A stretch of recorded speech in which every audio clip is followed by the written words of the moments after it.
सम्मानित प्रेम शंकर जी वर्मा हमारे बीच पधार रहे हैं, हम उनका भी जोरदार स्वागत करें। श्रद्धेय दीदी, मैं हमारे प्रत्याशी सम्मानित प्रेम शंकर जी से आग्रह करूंगा कृपया।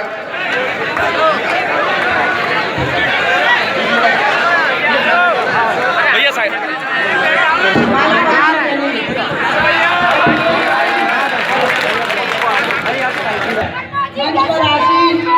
हमारे श्री प्रेम शंकर जी वर्मा जी, श्री संतोष जी पारिक जी, श्री राजेंद्र कालीवाल जी,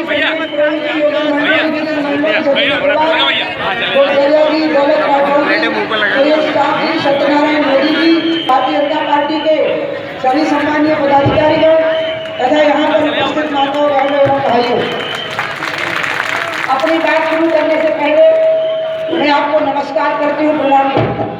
तो आपका उम्मीदवार होगा भाइयों,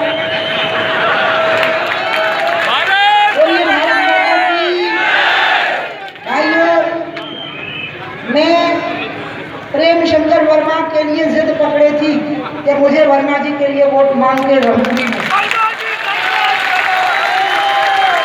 क्योंकि यहाँ से एक ऐसे व्यक्ति को आपने जिताया, जब जो लोग आदित्य हृदय का पाठ करते हैं उसमें एक लिखा है कि भगवान सूर्य जो है वो किन किन को दंड देते हैं, तो उसमें लिखा है कि वो कृतज्ञ लोगों को भी दंड देते हैं, जो कृतज्ञ होते हैं उनको भी भगवान सूर्य दंड देते हैं। इसी तरह से रामायण में लिखा है कि कितने प्रकार के पाप होते हैं और उसमें भी सबसे बड़ा पाप कौन होता है, तो उसमें लिखा है अघनम सुनता संग छुआना, यानी कि कृतज्ञता से बड़ा और कोई पाप नहीं होता, ऐसा लिखा है। यहाँ से भारतीय जनता पार्टी ने जिनको प्रत्याशी बनाया पहले, और आपने इतने प्यार से जिनको हाथों हाथ उठाया, एक बार टिकट नहीं मिलने पर वो ऐसे नाराज हुए कि वो आपका पूरा एहसान भूल गए। ये जो बात मेरे मन के अंदर है, इसलिए मेरी इच्छा थी कि प्रेम शंकर जी हमारे भाई भारी मतों से जीत करके जाए। ये सरकार जब मैंने बनाई 12 सितंबर में आई थी यात्रा लेके, और दोपहर को यहाँ मेरा भोजन हुआ था। एक घर में मैं 2-3 घंटे रुकी हुई थी यहाँ पर। उस समय पर हम विपक्ष में थे, विरोध में थे, विपक्ष में थे। इस कारण से हमको कोई सुविधा नहीं थी। हम लोग तो एक टूटी सी बस थी, अगर आपको याद हो, उसमें चल रहे थे और कार्यकर्ता घर घर में भोजन कराते थे। जनता खुद चुनाव लड़ रही थी। जनता ने तय कर लिया था कि मिस्टर बंटा ढाल को रसातल में भेजना है, कांग्रेस का सफाया करना है। ये सरकार ऐसे नहीं बनी थी, बहुत तपस्या से बनी थी। इस सरकार को बनाने में जो 15 साल बनी थी, ये बहुत तपस्या से बनी थी। 2 साल सड़क की धूल खाई, धक्के खाए, इतना शारीरिक श्रम किया लाखों कार्यकर्ताओं ने और साथ में मैंने, कि जब आखिरी घड़ी आ गई थी चुनाव की, तो मैं इतनी बीमार पड़ गई, 3 दिन जब रह गए थे, कि स्टेरॉइड्स खाने लगी थी। जो दवाइयों के बारे में जानते हैं उनको पता होगा स्टेरॉइड्स तब खिलाए जाते हैं जब आदमी मौत के मुंह में होता है। मैं स्टेरॉइड्स खा के चुनाव प्रचार करने लगी थी आखिरी में। अरुण जेटली जी हमारे मध्य प्रदेश के प्रभारी थे, उनको जब पता लगा कि मैं स्टेरॉइड्स खाने लगी हूँ तो घर आए थे, तो मैं रजाई ओढ़ के बिल्कुल लेट गई शांति से, क्योंकि मुझे पता था कि मुझे प्रचार से रोकने आएंगे। तो वो बोले कि देखिए उमा जी, हम लगभग 150 सीटों से हमारा बहुमत आ रहा है, 10-5 सीटें और बढ़ जाएंगी, लेकिन आपके जीवन से खिलवाड़ करके हमें चुनाव नहीं जीतना। आप बिल्कुल नहीं निकल सकती घर से, हमने दिल को कहा आप आराम करिए, 3 दिन रह गए हैं, हम लोग मिलकर मेहनत कर लेंगे, लेकिन अब आप चुनाव प्रचार में नहीं आएंगी। मैंने कहा ठीक है दादा, आपकी बात पर गौर करेंगे। और तैयारी पूरी रखी थी पीछे के दरवाजे से निकल जाने की, और दादा उधर गए, दादा यानी बड़ा भाई, और हम उधर से निकले सीधे, और बाकी 3 दिन भी स्टेरॉइड्स खाए और सभाएं करी। और स्टेरॉइड्स का परिणाम निकला कि आज तक ठीक नहीं हो पाई, मेरा शरीर फूलने लगा, क्योंकि स्टेरॉइड्स का रिएक्शन जरूर होता है किडनी पर, लिवर पर, ये आपको पता होगा। और आज तक वो ठीक नहीं हुआ, जो शरीर फूलने की शुरुआत हुई। आप खुद देखते होंगे मैं पहले जैसी थी उससे दुगनी हो गई। ये उसी समय का परिणाम है 2000 लेकिन सरकार बनी, बहुत अच्छी सरकार बनी। और 10 महीने जब तक मैं मुख्यमंत्री रही, बहुत अच्छी सरकार चली। सड़क, बिजली और पानी पर चली, कानून व्यवस्था की स्थिति बिल्कुल ठीक चली। फिर मैंने सरकार से त्याग पत्र दिया, तिरंगे की इज्जत का मामला आया और मैंने कुर्सी छोड़ी। मेरे खिलाफ भाजपा के नेताओं ने साजिश की, ये झूठी बात है, कोई साजिश नहीं की, बल्कि मुझे तो मनाया भाजपा के नेताओं ने कि आप इस्तीफा मत दो। आडवाणी जी ने मनाया, अटल जी ने मनाया कि अरे बेटा, ये तो तिरंगे का मामला है, ये तो शान का मामला है। तिरंगा फहराने पर रोक लगी हुई थी, ये केस था मेरे ऊपर। हमारे मीडिया के लोग जब अपराधी सांसदों की सूची जारी करते हैं तो उसमें एक अखबार है यहाँ का, मध्य प्रदेश का, वो लिखेगा उमा भारती तो हिंदुस्तान में सबसे बड़ी अपराधी है। क्यों? क्योंकि मुझे पार्टी ने कहा अयोध्या जाओ, तो मैं अयोध्या पहुंच गई। मुलायम सिंह जी ने कहा कि अयोध्या आएगी तो गोली मार दी जाएगी टांग में, तो मैंने कहा कि माँ का दूध पिया है तो रोक के दिखाना, और मैंने माँ का दूध पिया होगा तो जाके दिखाऊंगी। और अयोध्या पहुंच के कार सेवकों का नेतृत्व किया। और जब मुझे पार्लियामेंट में जिस दिन वीपी सिंह की सरकार गिर रही थी, उस दिन मुलायम सिंह पार्लियामेंट की डिबेट सुनने आए, तो वो मुझे मिले, मेरा भाषण था उस दिन पार्लियामेंट में। मैं बाहर निकली तो सामने गलियारे में सामने आ गए मेरे। तो मैंने उनको कहा कि बताओ दादा, किसने माँ का दूध पिया, आपने कि मैंने? तो वो तुरंत बोले कि अच्छा चलो, मैंने हार मानी कि तुमने माँ का दूध पिया और मैंने भैंस का दूध पिया। और ऐसे कहके बड़े स्नेह से, प्रसन्नता से मेरे सिर पे ऐसा आशीर्वाद का हाथ रखते आगे बढ़े। तो उस समय के केस है। दूसरे केस कब लगे? जब तिरंगा फहराने की बात आई। इतने केस लगे मेरे ऊपर तिरंगा पर। वो केस क्या थे? हाथ में तिरंगा लेके एक तो लाल चौक पर तिरंगा झंडा फहराया और एक हुगली पे तिरंगा झंडा फहराया। अरे तिरंगे की शान बहुत बड़ी होती है भैया, उसके सामने मुख्यमंत्री की कुर्सी कुछ नहीं होती है आपको। वो केस मुझ पे लगे। फिर असम में घुसपैठ के खिलाफ आंदोलन हमने शुरू किया, युवा मोर्चा के राष्ट्रीय अध्यक्ष की हैसियत से हमने ये मामला उठाया। एनआरसी का ड्राफ्ट आज जो बना है उसकी भूमिका हमने तैयार की। जब हमने ये बताया पूरी दुनिया को कि असम में 80 लाख घुसपैठी, असम की आबादी का संतुलन बिगड़ रहा है, त्रिपुरा की आबादी का संतुलन बिगड़ रहा है, बंगाल की आबादी का संतुलन बिगड़ रहा है, घुसपैठिए आ रहे हैं और अब तो घुसपैठिए पूरे देश में आ चुके हैं। ये हमने सबसे पहले उठाया, तो उस समय पर भी केस लगे। फिर मध्य प्रदेश में सरकार बनाने के लिए आई तो 2 साल तक पूरे टाइम केस ही लगते रहे मेरे ऊपर। दिग्विजय सिंह जी के, मिस्टर घंटा ढाक सिंह कहती हूँ उनको, उनके जमाने पर केस ही लगते रहे मेरे ऊपर। अब ये सारे केसों की माला मेरे गले में है। कोई कहेगा कि मैं अपराधी हूँ। राम मंदिर के लिए जाना अपराध है, तिरंगा फहराना अपराध है, भाजपा की सरकार बना के देना अगर अपराध है तो मुझसे बड़ा पुण्यात्मा और कोई नहीं हो सकता। इसलिए मुझे सबने मना किया कि आप इस्तीफा मत दो। सबने, पूरे भाजपा के लोगों ने, कप्तान सिंह सोलंकी, कैलाश जोशी, सबने, बल्कि मुझे मनाने आए कि ये कोई तरीका है, इस बात पर कोई छोड़ता है। तो मैंने कहा कि बात यह है कि तिरंगा की इज्जत बहुत ज्यादा होती है। तिरंगे के लिए मिलिट्री और पुलिस के जवान अपनी जान दे रहे हैं। जहां तिरंगे का अपमान देखते हैं ये मर जाते हैं गोली खा के, लेकिन तिरंगे को झुकने नहीं देते, चाहे मिलिट्री हो चाहे पुलिस हो। तो मैंने कहा इसलिए मैं अगर तिरंगे के लिए अपनी कुर्सी ना छोड़ूं तो मैं भारी पाप करूंगी, अन्याय करूंगी अपने शहीदों के साथ। इसलिए मैं कुर्सी छोड़ूंगी। मैंने कुर्सी छोड़ दी। शिवराज जी ने, पहले गौर जी आए, फिर शिवराज जी आए, और फिर शिवराज जी ने वो सारे वायदे पूरे किए जो हमने चुनाव के समय पर किए थे। सारे जो भी हमने कहा था, हमने तो चुनाव ही सड़क, बिजली और पानी पर लड़ा था। हमने चुनाव में सड़क की बात उठाई थी, राज्य में अंधेरे की बात उठाई थी, हमने सिंचाई के साधनों की बात उठाई थी, हमने खेती में हम 25वें नंबर पर हैं, ये बात हमने उठाई थी। हमने उस समय पर, आज हमें मीडिया के भाई लोग जब आरोप लगा देते हैं या कांग्रेस के लोग कि भाजपा के लोगों को चुनाव के पहले ही राम का सड़क, बिजली और पानी याद आया था, अगर आपको याद है। राम तो हमारे रोम रोम में बसे हैं, राम तो हमें 24 घंटे याद आते हैं, राम तो हमारी आन बान और शान है, राम तो हमारे जीवन और मरण का सवाल है। राम हमारे लिए सत्ता प्राप्ति का साधन नहीं है, राम तो हमारे लिए मोक्ष प्राप्ति का साधन है। और इसलिए हमने यही मुद्दे बनाए थे धरती से शिवराज जी का अभिनंदन करूंगी कि उनने एक एक वायदा पूरा किया जो हमने 2003 के समय पर सरकार बनाते समय किया। आज मध्य प्रदेश की जैसी सड़कें हिंदुस्तान में कहीं नहीं मिलेंगी। आज पूरे मध्य प्रदेश में बिजली है। आज पूरे मध्य प्रदेश को खेती के मामले में नंबर 1 का माना जा रहा है, जबकि हम 25वें नंबर पर हैं। आज हम नंबर 1 पर। आपको पता होना चाहिए कि कोई भी पुरुष ये पसंद नहीं करता कि दूसरा पुरुष उससे आगे निकल जाए, लेकिन एक बार ऐसा होता है जब पुरुष चाहता है कि दूसरा पुरुष उससे आगे बढ़ जाए। वो कौन है? पिता चाहता है कि पुत्र उससे आगे बढ़े।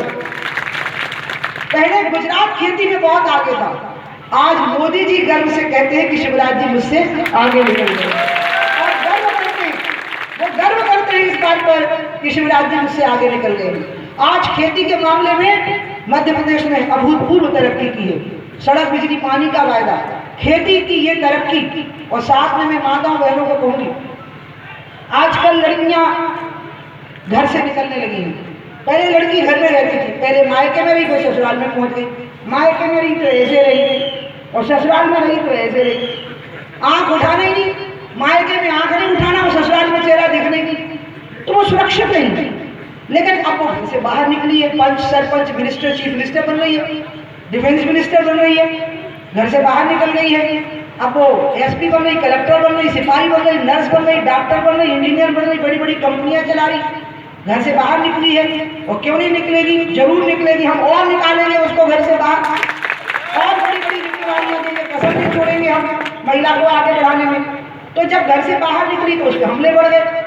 उससे जलने वाले लोग जो महिला की तरक्की से जल रहे थे, वो महिला पे हमले करने लगे, उसकी इज्जत पे हमले करने लगे, उसकी छवि पे हमले करने लगे और उसके शरीर पे हमले करने लगे।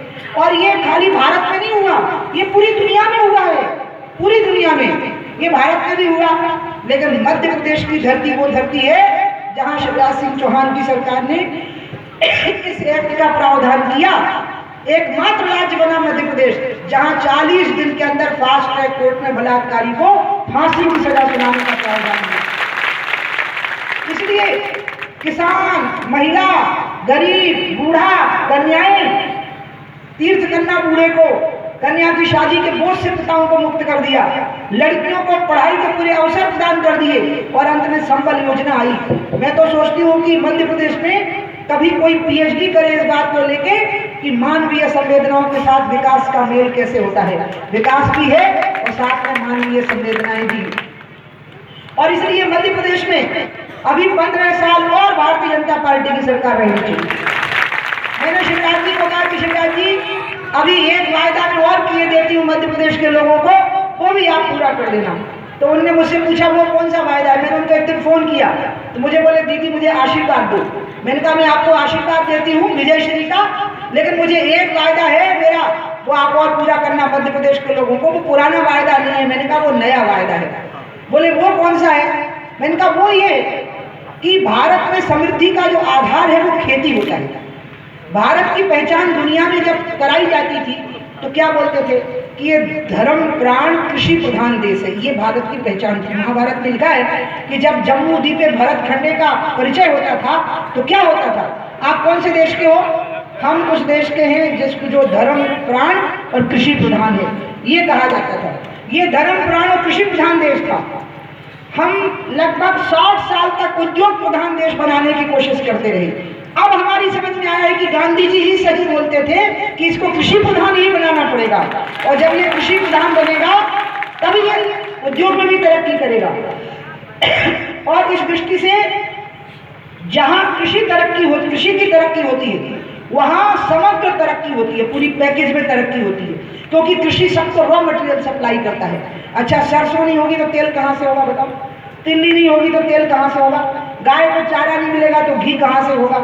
ऐसी कोई चीज है जो कृषि पैदा ना करती हो और उद्योग हो जाए? नहीं, हो ही नहीं सकता है। उद्योग पूरी तरह से कृषि के ऊपर आधारित है। अगर शिवराज जी ने कृषि को आगे बढ़ा दिया है, अब इस पर उद्योग बहुत तेजी से आगे बढ़ेगा, और जब उद्योग तेजी से आगे बढ़ेंगे तो मैंने राय में मध्य प्रदेश को हिंदुस्तान का नंबर 1 का राज्य बनाओ। क्योंकि मैंने कहा आपने पूरा इकट्ठा कर दिया है, अब खाली हवन शुरू होना है। घी भी रखा, हवन सामग्री भी रखी है, पंडित जी भी आ गए, सब हो गया। अब इस यज्ञ में विघ्न डालने के लिए जो चले आ रहे हैं, हमें सरकार बनाना है, 15 साल हो गए, कुर्सी खाली करो। अरे 15 नहीं, कई जगह तो 40 साल हो गए और तुम लौट के नहीं आ पाए हो। बंगाल में 40 साल से लौट के नहीं आ पाए, आप के टीएमसी आई है, कांग्रेस लौट के नहीं आ पाई। बिहार में 90 से गए तो लौट के नहीं आ पाए, उत्तर प्रदेश में 90 से गए तो लौट के नहीं आ पाए। मायावती और मुलायम सिंह आते जाते रहे, वहां लालू और नीतीश आते जाते रहे। बंगाल में लौट पाई कांग्रेस 40 साल के बाद, बिहार में लौट पाई 27-28 साल के बाद, उत्तर प्रदेश में लौट पाई। बोले हम बताए देती हूँ, छुपाऊंगी नहीं। और वो राह ये थी कि जैसे हम आए थे वैसे ही इनको आना था। हम कैसे आए थे? हम घर में बैठ के दूध मलाई खाते हुए नहीं आए थे, हम एयर कंडीशन कमरों में बैठ करके पॉलिटिक्स करते हुए नहीं आए थे। हमने सड़कों की धूल खाई थी, तब हम 2003 में आ पाए थे, ऐसे नहीं आए थे। ये जो मोदी जी प्रधानमंत्री बने हैं, ये ऐसे नहीं बने हैं, ये फूलों की राह में चल के प्रधानमंत्री नहीं बने हैं। जनसंघ से भाजपा के जमाने की 3 पीढ़ियां हो गई, तब जाकर के मोदी जी प्रधानमंत्री बन पाए। यहाँ पर भी जनसंघ से लेकर भाजपा की 3 पीढ़ियां हो गई, तब जाके मुझे सरकार बनाने की मेरी औकात बन पाई थी। इसलिए जब संघर्ष होता है, तपस्या होती है, तब सरकार बनती है, तब सत्ता प्राप्त होती है।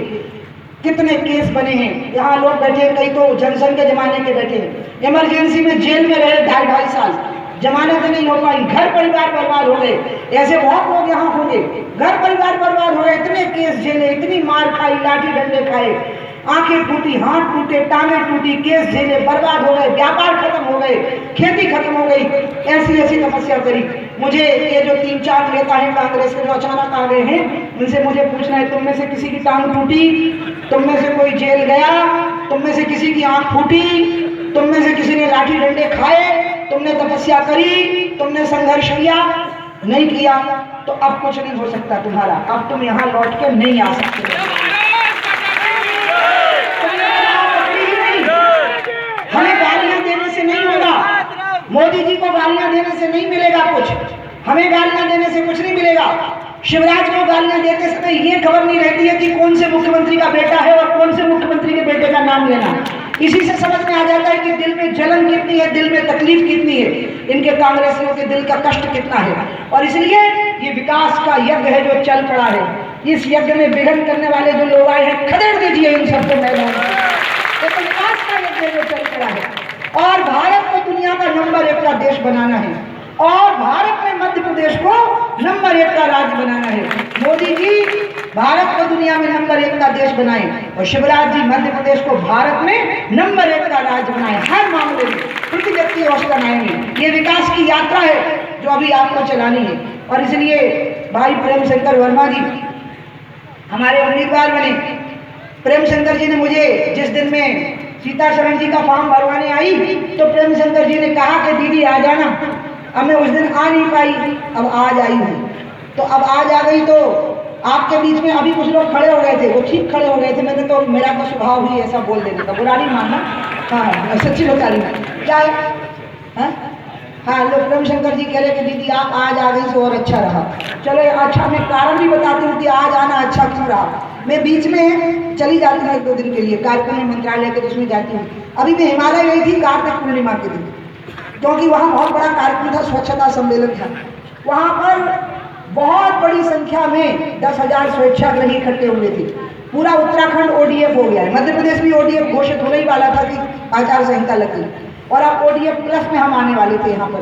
तो उत्तराखंड में ODF प्लस की घोषणा करने के लिए गई हुई थी वहाँ के मुख्यमंत्री और वहाँ की सरकार का कार्यक्रम था, क्योंकि ODF भारत स्वच्छ भारत नहीं है, शौच मुक्त भारत स्वच्छ भारत नहीं है, खुले में शौच मुक्त भारत। स्वच्छ भारत के लिए अभी गांव में कूड़ा कचरे का प्रबंधन करना पड़ेगा, अन्य प्रबंधन करने पड़ेंगे। अब हम उसकी शुरुआत कर रहे हैं। अब हम खुले में शौच मुक्त भारत से स्वच्छ भारत की ओर आ रहे हैं, ODF भारत से क्लीन भारत की ओर आ रहे हैं। उसकी शुरुआत हमने उत्तराखंड से की है। तो मैं पूर्णिमा का दिन था, वहाँ थी, कार्तिक पूर्णिमा थी। कार्तिक पूर्णिमा को देव दीपावली होती है। उस दिन देवता लोग दीपावली मनाते हैं, अपन मनाते हैं अमावस्या को और देवता लोग मनाते हैं कार्तिक पूर्णिमा को।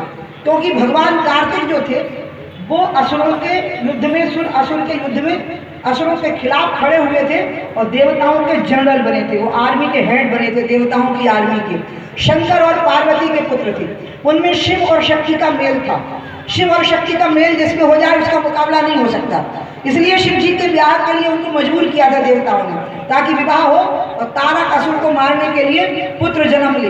तो कार्तिक स्वामी ने युद्ध किया था और युद्ध में विजय प्राप्त की थी, और चतुर्दशी को वो सूचना मिली थी, कार्तिक चतुर्दशी को, कि युद्ध में विजय हो गई। तो जब चतुर्दशी को विजय हुई तो पूर्णिमा को देवताओं ने देव दीपावली मनाई। तो मैं वहाँ कार्यक्रम में थी, और जब मैं वहाँ से आई, मैं आपको बताऊं, तो चांद निकला हुआ था पूरा, और मैंने उसको पूरा हिमालय में देखा। पूरा हिमालय चांद की रोशनी में नहा रहा था, और उसकी रोशनी गंगा जी में पड़ रही थी, और मैं अलकनंदा के किनारे किनारे हरिद्वार की ओर आ रही थी। रात हो गई थी तो हेलीकॉप्टर से नहीं आ पाई थी, और यहाँ पहुँचना था, तो कैसे पहुँचना, जल्दी करना ऐसे में था, तो इसलिए हम कार से ही चल दिए रात में ही वहाँ से। मैं भूल ही नहीं सकती पूरा हिमालय, उसके ऊपर चांद की रोशनी, पूरा हिमालय ऐसे लगा जैसे महादेव हो गया हो, और वो चांद ऐसे लगा जैसे बाबा के सिर पे चांद विराजमान हो गया हो, और नीचे वो चांद चमकने लगा गंगा की धारा में। मेरे अंदर वो अभी तक बैठा हुआ है। तो वहीं से मैंने देवताओं से कहा कि आज तुम्हारी विजय मनाती जा रही हूँ, और मध्य प्रदेश तक इस विजय का संदेश लेकर के जा रही हूँ। यहाँ भी विजय होनी चाहिए। शिवराज सिंह जी को फिर से मुख्यमंत्री होने का आशीर्वाद मध्य प्रदेश की जनता के द्वारा प्राप्त होना चाहिए, और मोदी जी को फिर से प्रधानमंत्री बनने का आशीर्वाद मध्य प्रदेश की जनता के द्वारा प्राप्त होना चाहिए। तो उसकी शुरुआत कहाँ से होगी भाई? यहीं से होगी ना, यहीं से होगी। राम मंदिर के लिए सिर पे शिलाएं रख करके गए थे लोग, 12 सिवनी के लोग भी गए होंगे, 12 सिवनी में से बात इसलिए मेरे मुंह से निकला, सिवनी मालवा से भी लोग गए होंगे। जैसे वो राम शिलाएं लेकर के आप गए थे, और भव्य मंदिर के निर्माण को होना ही है, कौन रोक सकता है उसको, वो तो होना ही है। लेकिन राम राज्य की जो शिला है वो ये है, इसकी पूजा करिए कमल के फूलों से। राम मंदिर की शिलाएं आपने मानी थी ना सिर पे रख के, अब ये राम राज्य की शिला का पूजन है, जिसकी स्थापना शिवराज जी करेंगे, मोदी जी करेंगे। आप जो पीछे खड़े थे, आप आ जाओ जरा भैया, तुम सब आते जाओ, आ जाओ कौन खड़ा था, आ जाओ। ये सब उम्मीदवार हैं, जितने मंच पे बैठे हैं ये सब उम्मीदवार हैं। कभी भी एक व्यक्ति विजय प्राप्त नहीं करता, कोई आत्मा बनता है, कोई प्राण बनता है, कोई मन बनता है। एक महिला भी लिया भैया, शक्ति के बिना कैसे चलेगा? बोला शक्ति तो सबसे आगे होगी ना।